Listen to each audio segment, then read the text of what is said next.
Mr. Deedat pointed out that the Jews have the punishment of stoning for adulterers, and so does the Quran say.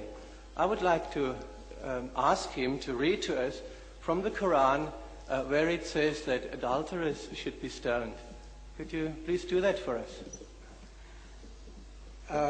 I forget your name. Mr. Walton. Mr. Walton.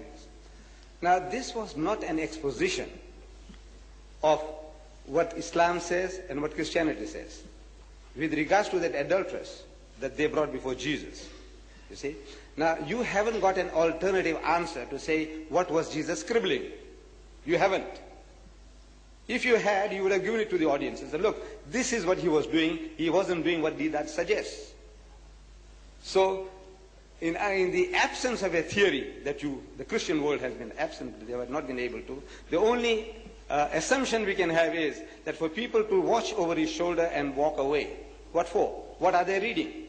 Well, this was my assumption. Well, but it's against the biblical text, you must see. Because, what does it say? Well, it states clearly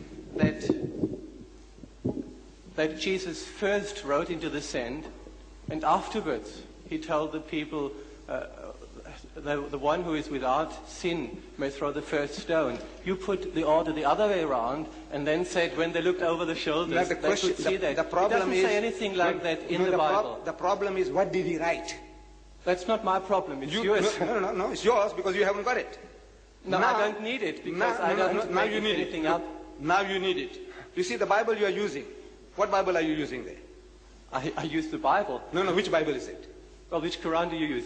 I use Yusuf Ali's. Which one do you use? Well, this is the NIV Bible. Huh?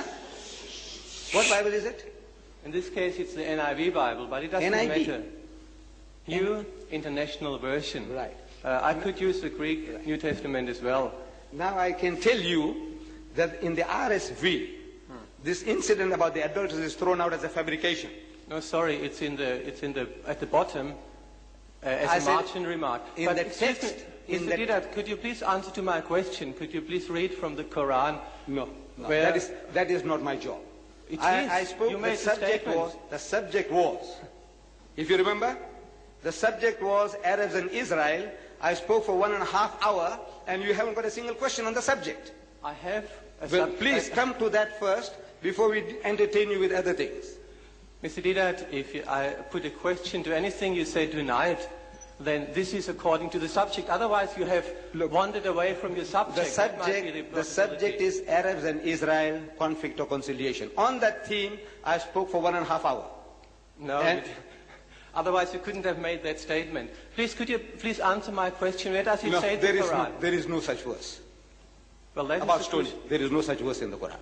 Well, that's what I wanted to know. Because I believe that truth is important. Now, if you make a statement... Did I say it's in the Quran? Yes, you said. You can listen to it. Did I say that stoning is in the Quran? Yes, you said. I think, you see, people come along with preconceived ideas. You see, you hear what you brought from the outside. The tapes are available. You buy this one tape and you go and listen to it at home and see if I said that the Quran says that the adulterer, I said in the book of Leviticus, it says that the adulterer and the adulteress must be stoned to death. Leviticus, and Leviticus is not the Quran. Okay, we can listen to the tape and then we meet again. Thank you. Right. You have no questions on the subject itself.